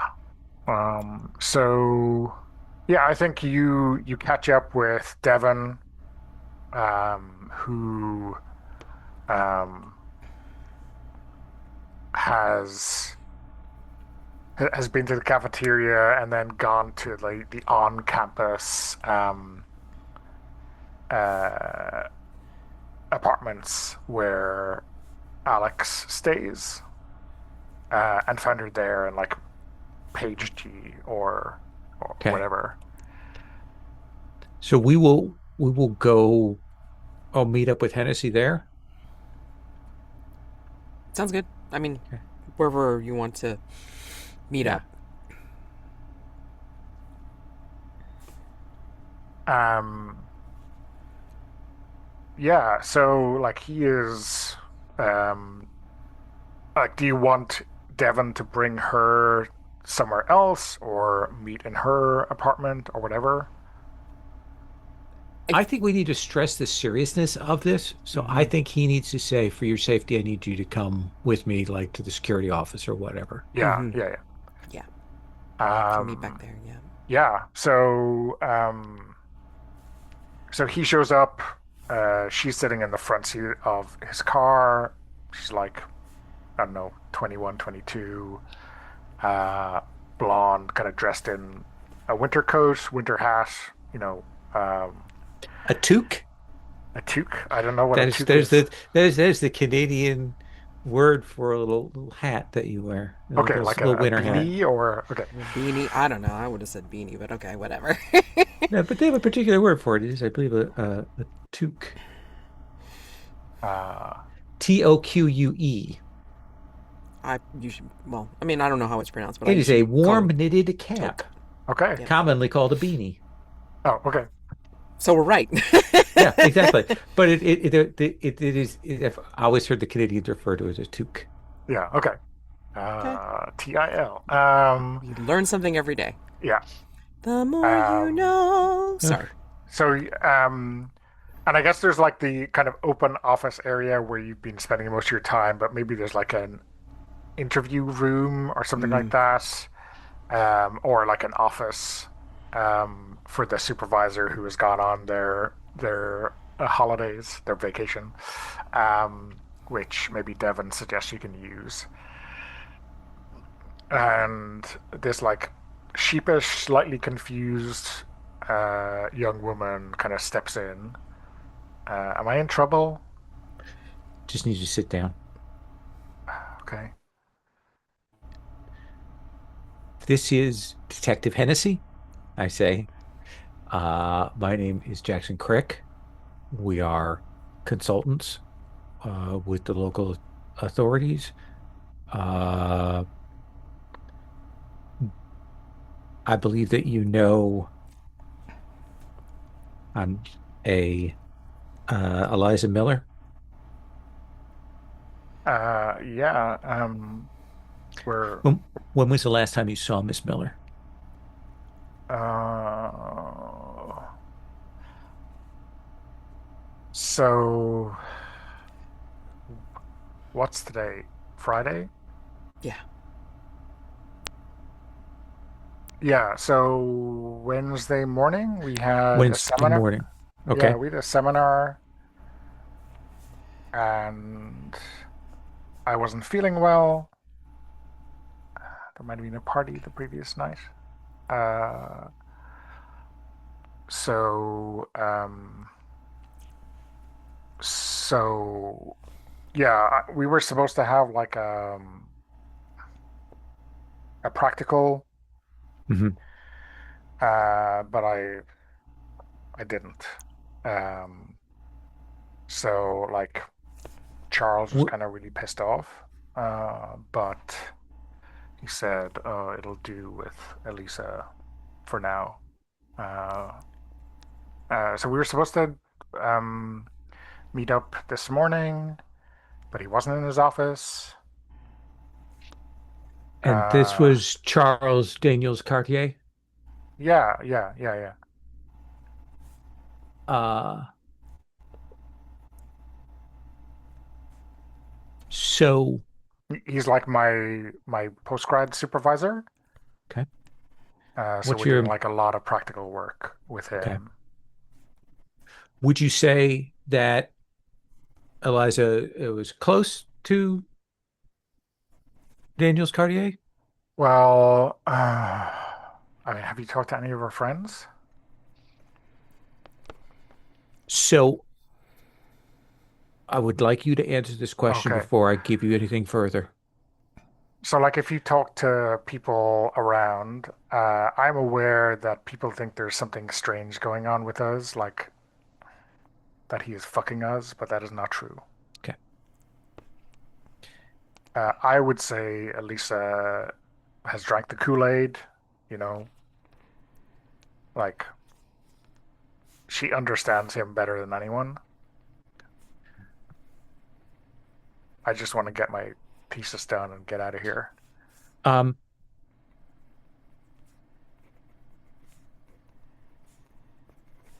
in a moment, I'm going to ask you some things about what we would say would be your sort of general assessment of the psych profile of Eliza. Before I do that, I want to show you some tracings of some tattoos that may have some symbolic. I understand you work in anthropology. If I could show you these, if you could tell me if you recognize it, I think we're going to pull out not the photos, but like the trace The copies we've sketches. got. Okay. Okay. Yeah. Sketches. Yeah, yeah, yeah. And yeah, like this is like this Minoan, like contemporaneous with, um, well, the Trojan War, all that stuff.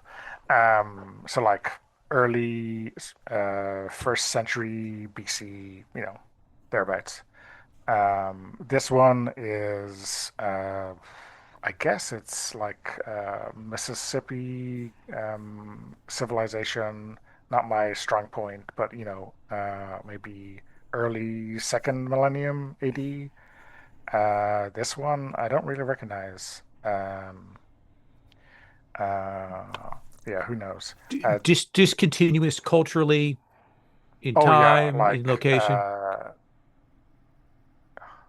it's like I don't know.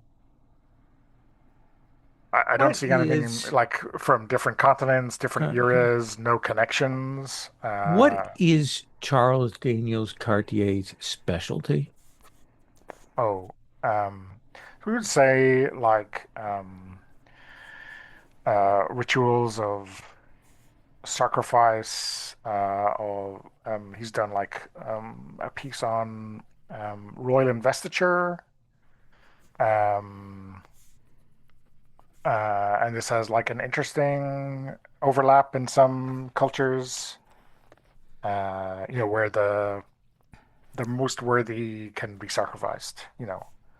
Uh, I think it's mostly politics, but Charles seems to think that there's some real value in like some intrinsic value in terms of what these people believe the supernatural forces will do, with a high value participant, victim, let's call it.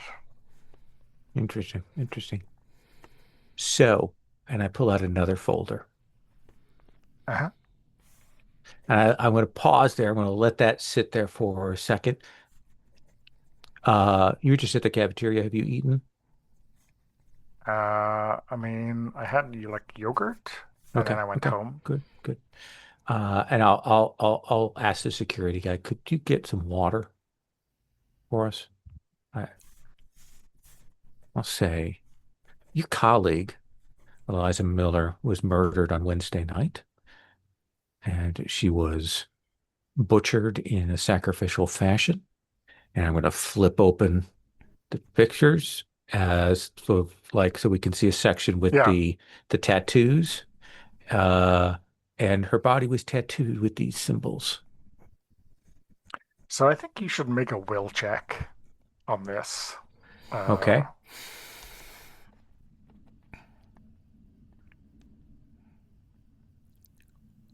Ooh, not good. I mean, it's not a 20, right? It is not a 20, Like, but I will drop my will by two oh, wow. as she pukes on me or whatever. Um, Yogurt yeah. doesn't come up very well. No. I know. Yeah, I mean, I think like she just stands up and the chair like clatters to the floor, and she looks like what, and then what's coming. Like you see, I mean, coffee and yogurt, and mysteriously carrots, right? God, of Uh, course. like on the desk, like on um, the photographs, and so um, and she falls to her knees and keeps heaving, and like she starts cursing at you like there's no tomorrow, right? Like why would you show me that, you sick fuck? Okay. Um, I've now played bad cop. I mean, Hennessy's already gone to her, and like, we'll like, pull out a clean handkerchief, and you know, we'll like kind of just hand it out to her, like not touching her or anything like that, and say, I'll go get some towels, I say.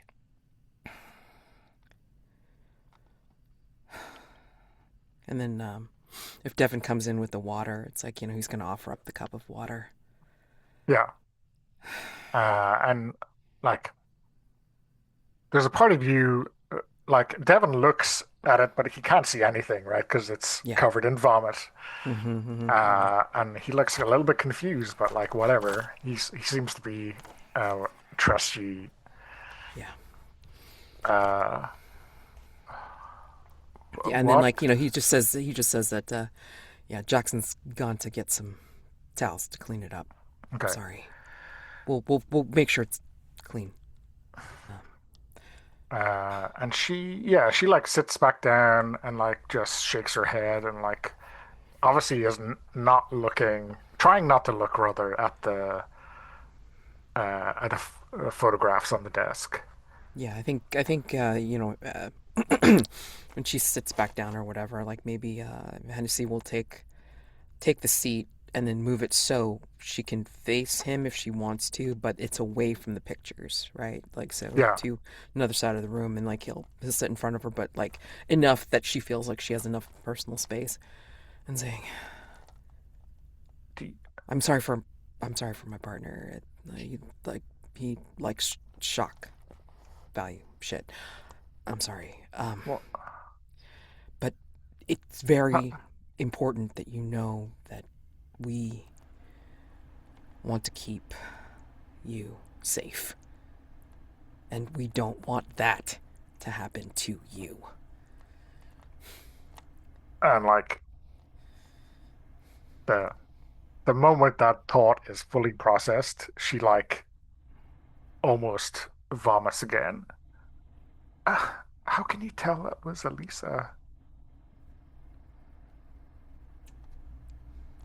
Talked to her roommate.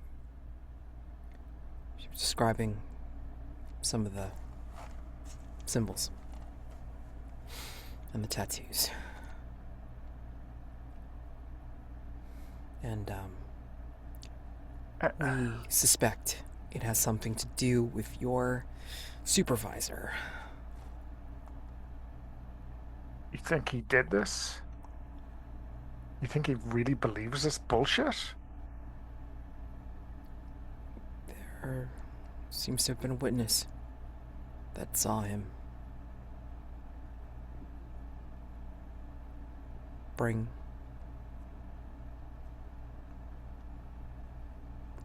remains to a more public place.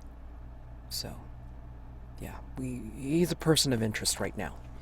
And again, our goal for right now is to keep you safe. Is there some place that you can go that Daniels Cartier doesn't know about, or anybody that you can stay with far away from here for a while? And Uh, guess I can go home.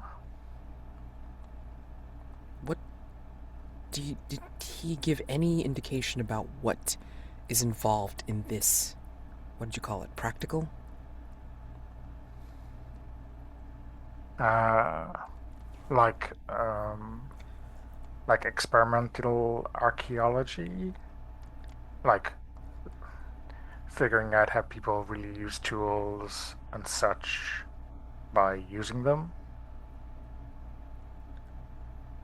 And like Hennessy's eyes just widen and then doesn't say anything. Yeah. If you Fuck. if you need a ride to the airport or whatever, I mean, can definitely make sure that you get on that flight or whatever tonight or today. Yeah.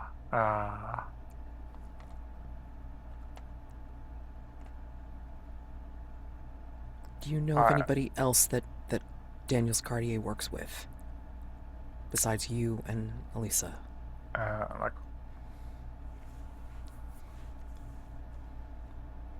I mean, there's some undergrads, but I don't think they could be involved. I think it would be just the two of us.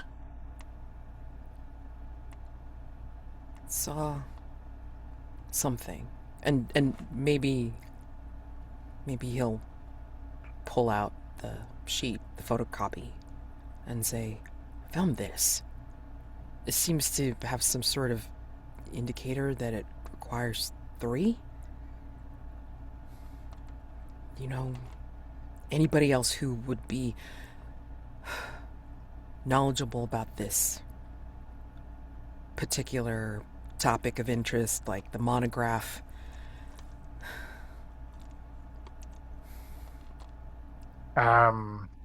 Yeah, I think she doesn't seem like in a great, place to Right. apply her Knowledge. uh, analytical mind, right? Yeah. So I think maybe you've got to push her a little bit to refocus. So I think that might be a will check again. Okay. I'm wondering though, hold on, let me think. I don't know if it's an emotion or not. You want to push her? Express. I basically, it's like I want to try to. I don't want to go into her to access her memories, but what I want to do is like I want to just like impress upon her the importance of this, that she needs to pull it together to try and remember anything that could lead us to anyone else that could be in danger. Yeah, yeah. And I'm not sure Um, exactly what exactly that emotion would be.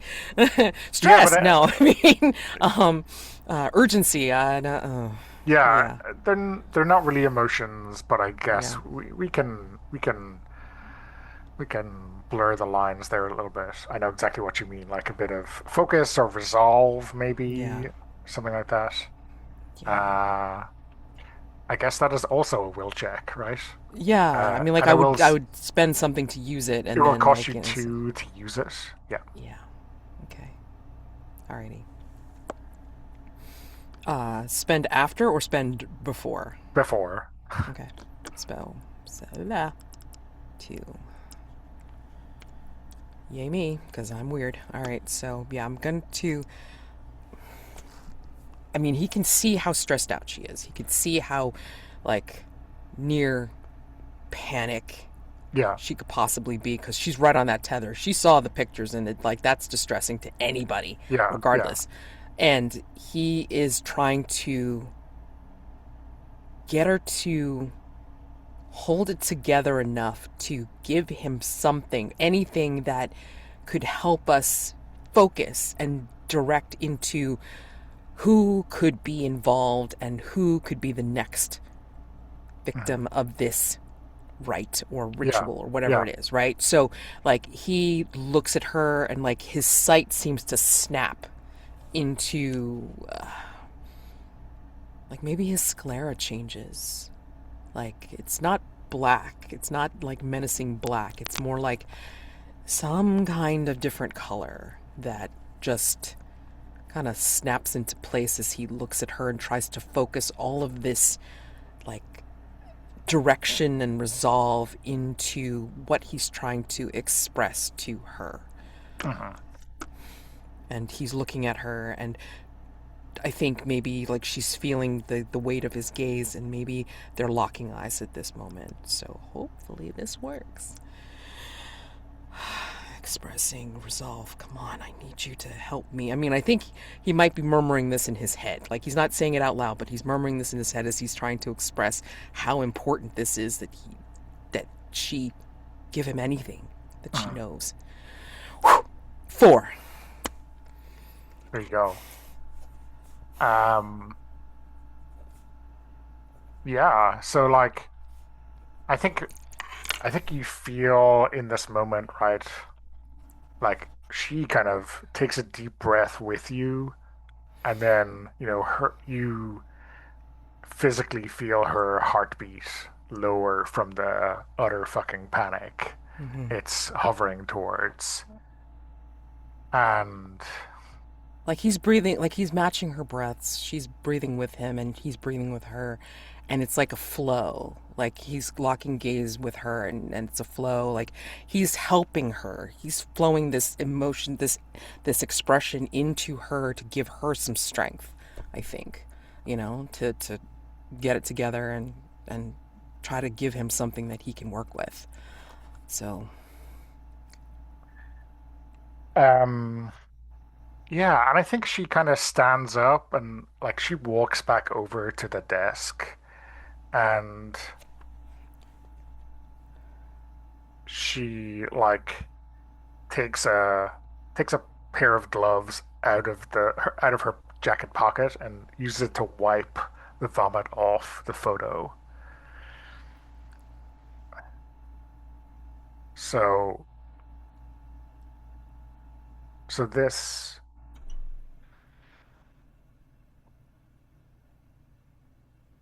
is about Charles' theory of the void, the nothingness from before creation, the nothingness that was going to be brought back through these flood mythos, the void that is the foundation for every civilization. And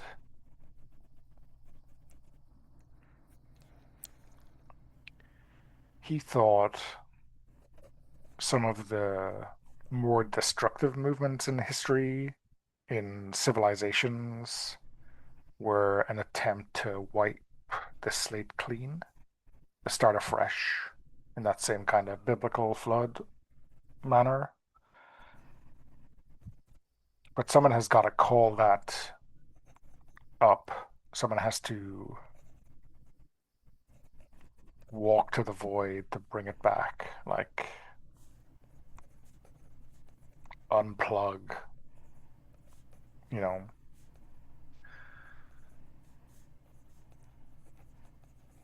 break break the dam that's protecting us.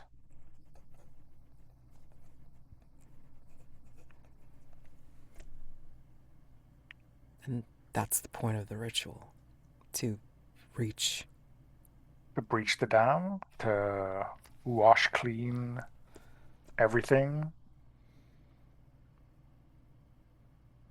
I think I think he wants something primordial. He wants something almost beyond civilization, a wild place,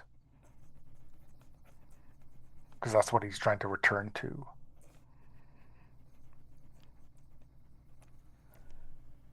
Does he go into the parks nearby very often?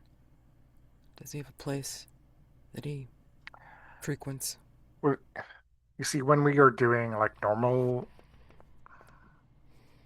field trips or whatever, well, maybe not us, but most departments do it like on campus. Mm-hmm. But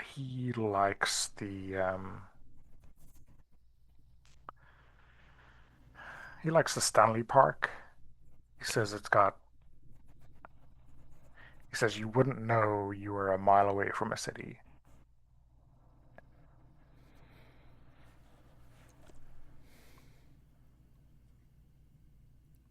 Is it deep within the park, or is it like on a high hill? What? I mean, I've walked there, but like only on the paths. But like, there's definitely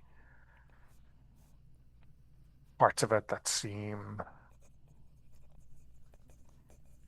like forgotten.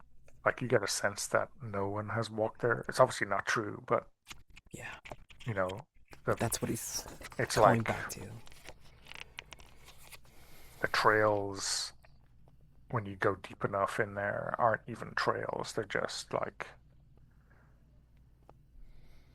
I don't know, game trails or something. I don't know. Right. Only where the wild is gone.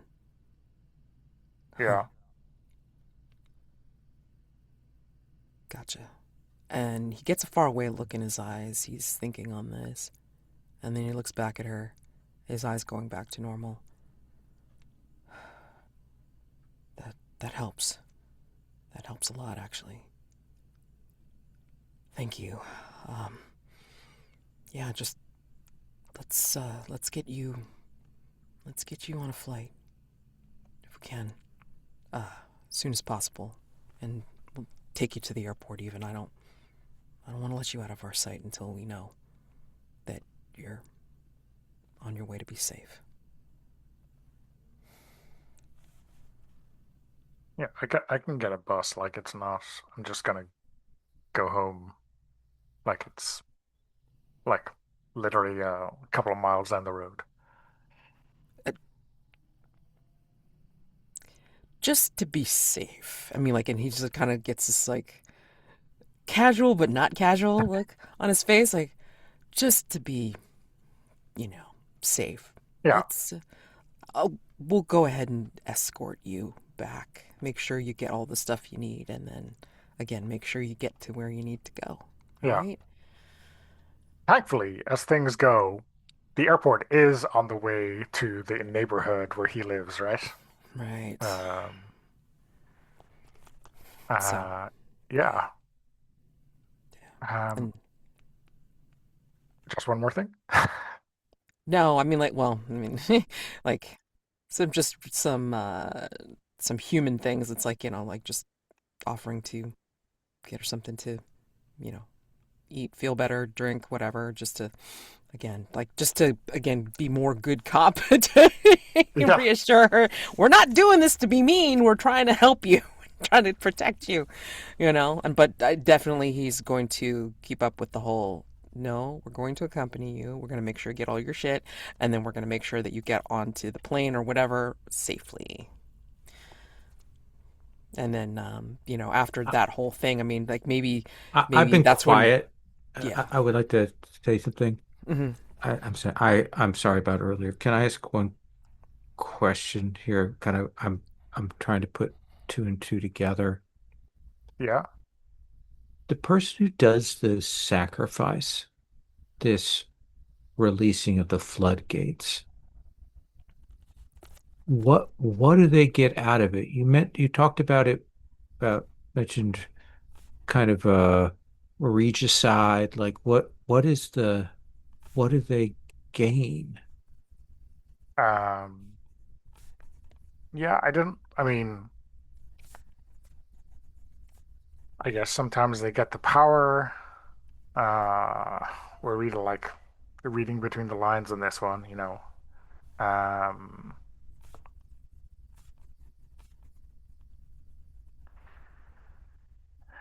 I mean, if we want to be like old school about it, you know, Hmm. they become the bridge between this world and the Godhead. Um, Okay. What's his relationship? And you may not know this, but I just thought I'd ask between him and his parents. um, yeah, I mean, I think he lives with them or something, Yeah, that was our impression. so it can't be bad, right? Well, Or that's maybe, not you know, that's not I mean, necessarily true. uh, I mean, they're stinking rich, is what I can see. There's not many academics who drive a Land Rover. Okay. Yeah, I was just Uh, wondering if this was a sacrifice to gain some sort of power and, some sort of majesty. Maybe that'll impress my folks. Yeah, or Hmm. maybe one has to kill one's father to become the father. Oh, okay. Yeah, maybe. All right. Uh, Okay. I'm just spitballing at this point, but I appreciate that. Yeah. well, I guess if he needs three, I don't know who the third would have been. Uh, Maybe Does he have any siblings? not that I'm aware of. His Hmm. mom's alive, right? Yeah, yeah, they're both alive and kicking.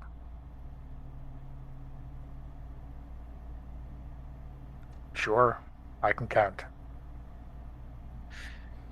At the very least, we should have the police check in on them for a welfare Yeah. check. Sure. Yeah. Let's get. Let's get you someplace safe. Yeah. Okay. Okay. Okay, I think that is a good place to leave it Yeah. today. Yeah. I Holy like it. crap. Yum, yum, yum, yum, yum, yum. And like I think, maybe like the wrap up for the episode or whatever is where, as we're watching, hopefully we're watching Alex safely onto the plane, and we're watching the plane leave, to bring her to wherever her home is. I think maybe Hennessy won't look at Jackson as they're watching the plane take off into the sky, but maybe he'll say something like,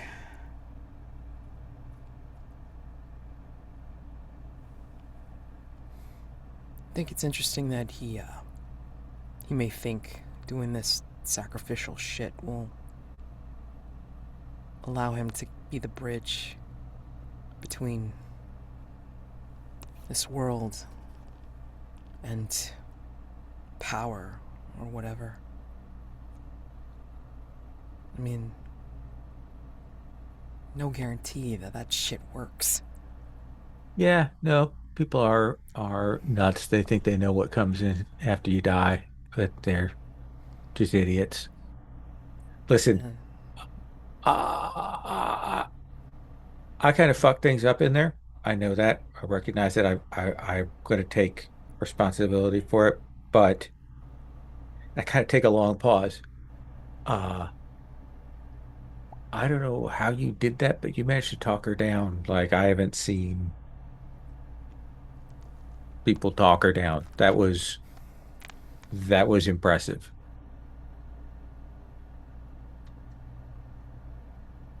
Hennessy will gently look at you, and then down at his feet. Maybe I know what it takes to bring yourself back from something so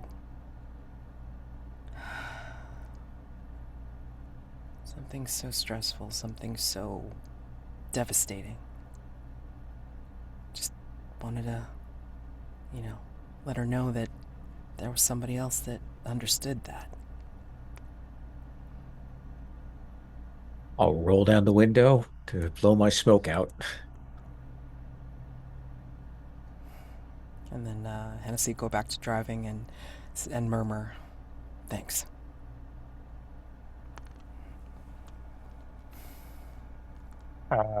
Yeah, and I think,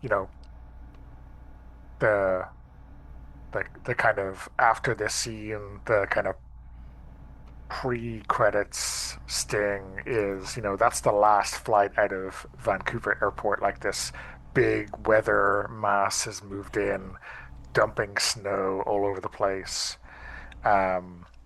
Fog, freezing fog banks, all that kind of stuff. I mean, it's just a regular December, but it seems apocalyptic to me. Can't see a Uh, thing except yeah. maybe darkness opening up somewhere. Okay. Love it. Yeah, let's stop the recording and then we'll do our debrief.